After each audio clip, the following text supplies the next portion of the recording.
How did the samurai lay siege to a castle? Turns out, Japanese siege warfare was fundamentally different from what was practiced in Europe.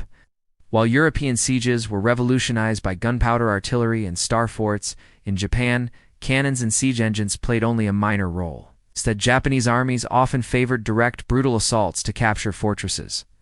Japanese castles were also designed with a completely different defensive philosophy. They didn't rely on a single massive outer wall to stop an attacker. Instead, Japanese defenses were based on the principle of defense in depth. An attacking army was forced to navigate a carefully engineered labyrinth of death, where defenders would launch counterattacks, set ambushes, and rain down a storm of stones, arrows, and bullets. The second half of the 16th century saw some truly spectacular sieges, where fortresses were burned, undermined, or even deliberately flooded. So, let's explore how one would lay siege to a Japanese castle during the Sengoku period. The Onin War, which broke out in 1467, was a turning point. Decade-long street fight between two rival clans involving over 200,000 fighters. By the time it was over, Kyoto was in ruins, and so was the authority of the emperor. The old political and social order collapsed, plunging Japan into an era of chaos. Soon, dozens of rival lords, the daimyo, began competing for power. This was the Sengoku Jidai, the Warring States period, where political legitimacy came from one thing: military strength. Ow. To secure their power, the more ambitious daimyo started building vast networks of fortifications. By some estimates, nearly 40,000 castles of various sizes were constructed during this time. In the struggle for dominance, these strongholds changed hands constantly, making siege warfare more critical to Japanese military strategy than ever before. Those iconic symbols of wealth and power only started appearing after 1600, during the more peaceful Tokugawa shogunate. Until the mid-16th century, most Japanese castles were what is known as yamashiro, simple mountain fortresses made of wood and earth. Building sites were deliberately chosen for their inaccessibility. For yamashiro, or mountain castles, the Japanese used to abundant natural resources, wood and mountains. These castles were literally carved out of the mountain itself. First, one or more peaks would be cleared and flattened to create plateaus. Then, the mountain slopes were transformed into fortifications. Ditches were dug between the hilltops, sometimes even filled with water by diverting mountain streams. These fortified areas were connected by bridges that could be dismantled or raised in an instant. Finally, the felled wood was used to build simple structures: palisades, gates, platforms, towers, and various residential and storage buildings. A great well-preserved example of a yamashiro is Iwakiri Castle. From the mid-16th century onwards, wealthier daimyo began to upgrade their defenses. They started reinforcing the mountain slopes with layers of stones and replacing simple palisades with sturdier plaster and wattleland daub walls. This innovation addressed the greatest weakness of the yamashiro: its instability. Simple earthen foundations were prone to erosion and could only support small, lightweight structures. To solve this, builders first covered the mountain flanks with a layer of pebbles before cladding them with solid, dry stone walls. This gently sloping stone foundation, known as ishigaki, allowed for the construction of larger, sturdier buildings. This laid the groundwork for the development of the traditional Japanese castles we recognize today. According to historian Paul Varley, this innovation marked the beginning of the Great Age of castle building in Japan. The fortresses built in the second half of the 16th century truly impressed the European missionaries and merchants who visited Japan. With their massive stone walls, these castles reminded them of the artillery fortresses back in Europe, the bastion forts or star forts. The defining features of those European forts were low, massive walls with arrow-shaped bastions, all designed to withstand sustained cannon fire and eliminate any blind spots for the defenders' artillery. Sieges on these fortresses were waged with shovels and guns, and usually ended when a section of the main wall was breached.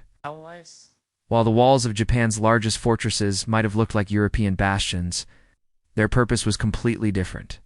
In Japan, artillery played almost no role in siege warfare. At most, an attacker might bring a few catapults.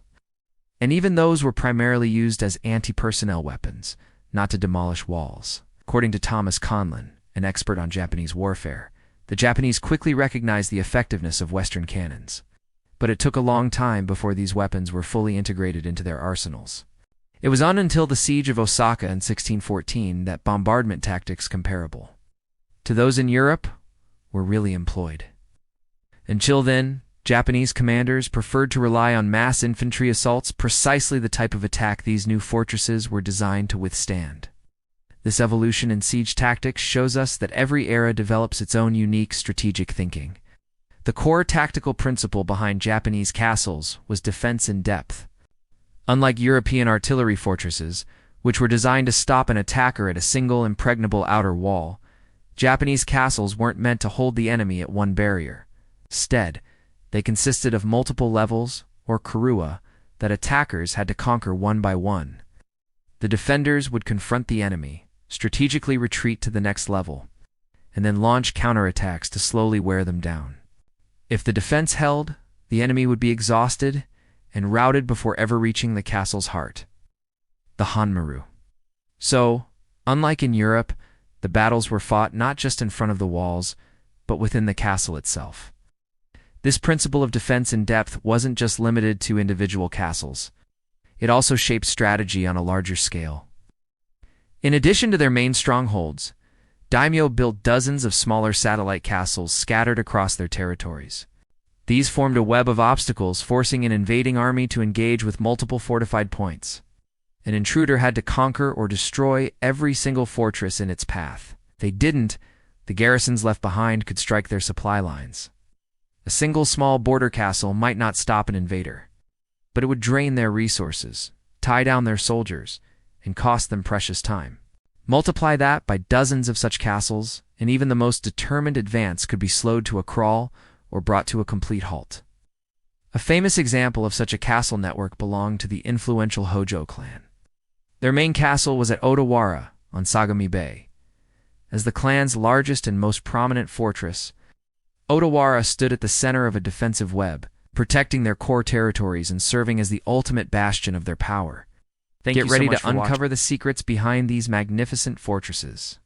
The Hojo clan, for example, mastered a sprawling network of satellite castles. Odawara Castle was the heart, but dozens of smaller castles, mostly run by family members, formed a complex, layered defense system. They operated independently day to day, but coordinated closely to protect the clan's territory. From major fortresses like Yamanaka Castle down to small mountain outposts called Toride, this network was a formidable shield. Now, a key difference between Japanese and European castles was their purpose. European fortress cities were bustling hubs of military, economic, and civilian life.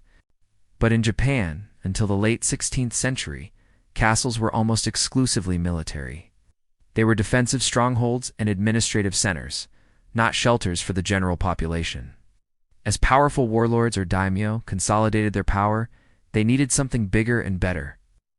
The traditional mountain castles, the Yamashiro, were just too small to rally armies of tens of thousands. So starting in the 1570s, warlords moved down to the plains. They built new types of fortresses that weren't just for defense, but also to broadcast their immense power and wealth.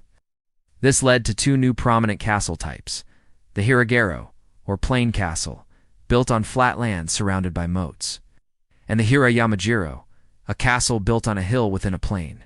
One of the earliest and most stunning examples of this new generation was Azuchi Castle.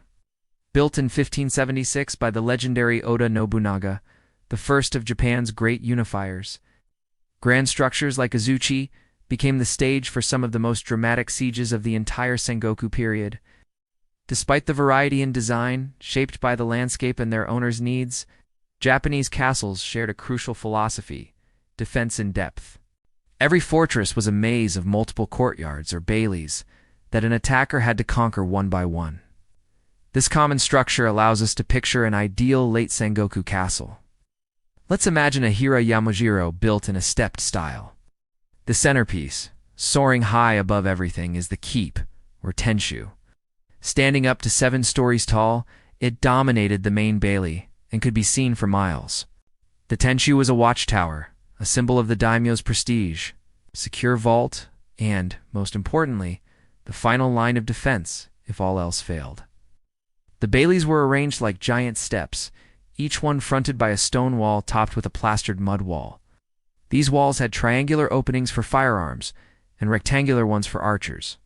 Just behind the walls, rows of trees offered cover from incoming projectiles and could be used for firewood or repairs during a long siege. At key corners, towers reinforced the walls, making them even stronger. Getting from one bailey to the next was a deliberately confusing journey. A complex series of stairs, paths, walls, and gates forced any intruder through a controlled, deadly labyrinth. The famous Himeji Castle, for instance, presents attackers with the mind-boggling task of passing through 21 gates to reach the keep. Some of these gatehouses were virtual traps. An attacker would enter a small courtyard through a first gate, which would then be slammed shut behind them, trapping them before they could even attempt to breach the second gate. The outermost defense was the moat. It could be filled with water, or it could be a dry moat, a distinctive network of ridges and gorges designed to break up an attacking force. The entire architecture was designed to neutralize the attacker's greatest advantage: numbers. Narrow, winding paths and clever obstacles forced invaders into smaller, more manageable groups, making them easy targets for the garrison, which could strike with swift, unexpected counterattacks. The defenders knew every inch of their castle, giving them a massive home field advantage. Just like their European counterparts, Japanese castles were force multipliers.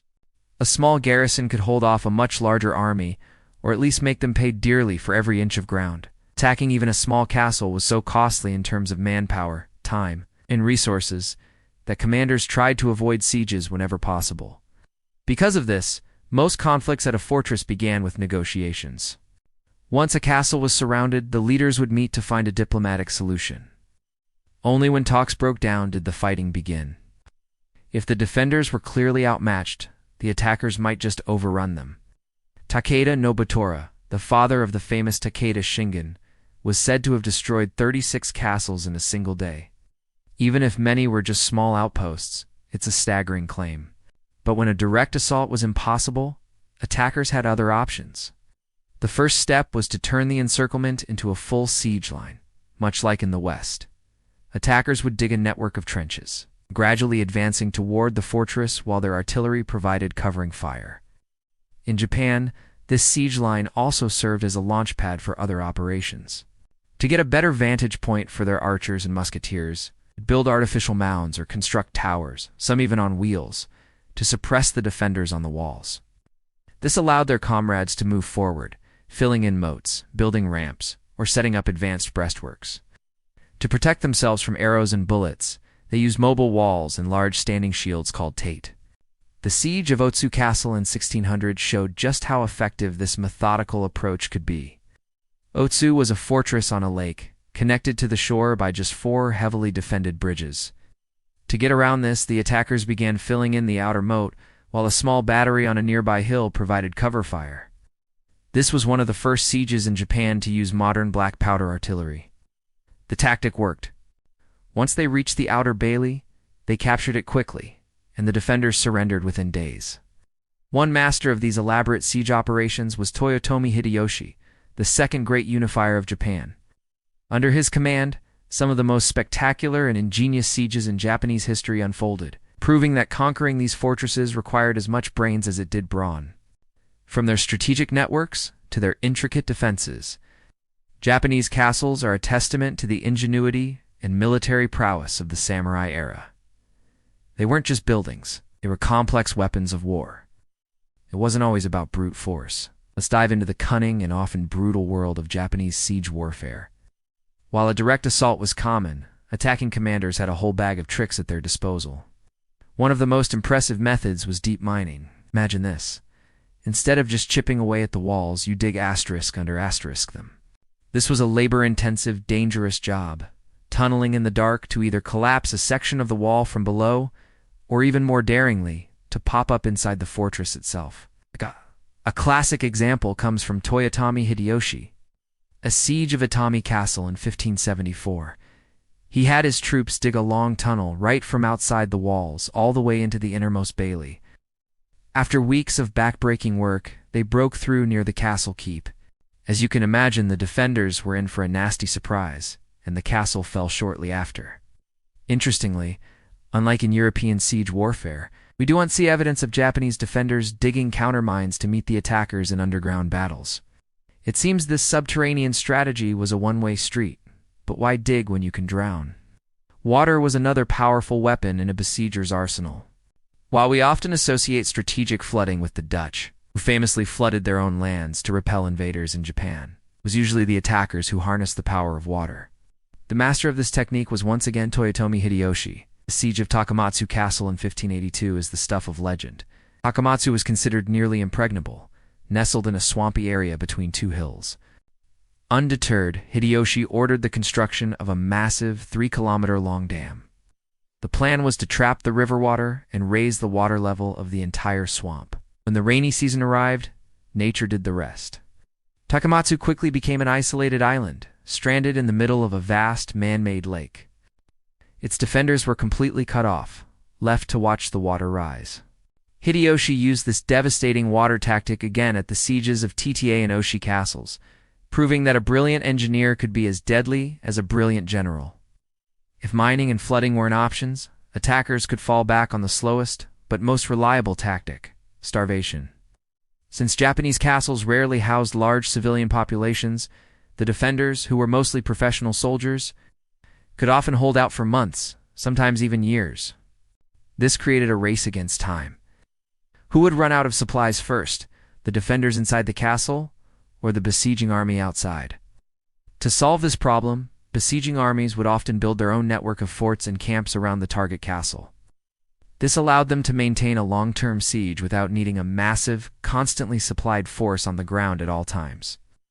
Still, starving out a garrison was a slow and uncertain game. A much faster and more effective approach was to cut off their water supply. During the siege of Chikaji Castle in 1570, the Rokkaku clan managed to find and destroy the aqueduct that fed the castle's well. The commander of the defenders, Shibata Katsui, knew the situation was hopeless. In a moment of sheer desperation and defiance, he ordered the destruction of all remaining food and water supplies. He then gathered his men and led them in a final, death-or-glory charge against the besiegers. Against all odds, this shocking full-frontal assault worked. The stunned Rokkaku forces retreated. From that day forward, Shibata Katsui was known as Oni Shibata Devil Shibata, a testament to how a desperate situation could forge a legend. Despite these incredible stories, long sieges were actually quite rare in Japan. Between 1512 and 1614, only 29 sieges lasted more than a month. The longest, Oda Nobunaga's assault on the Ishiyama Honganji fortress, dragged on for an astonishing 11 years, but that was a major exception. So why the preference for speed? Japanese commanders generally avoided getting bogged down in long sieges. They favored swift, decisive assaults. Oda Nobunaga, for instance, used direct infantry assaults in over 70% of his sieges. This wasn't just his personal style, it was the most common approach of his time. The reasons were both cultural and practical. The samurai code of Bushido emphasized boldness and valor, not patient attrition warfare from the safety of a trench.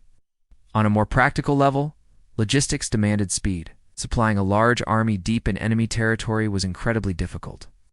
A relief force could arrive at any moment to break the siege. Thus, many of the common foot soldiers, the Ashigaru were farmers. They needed to get back home in time for the harvest. So, commanders had every incentive to end a siege quickly. Direct assaults, while bloody, were efficient in terms of time.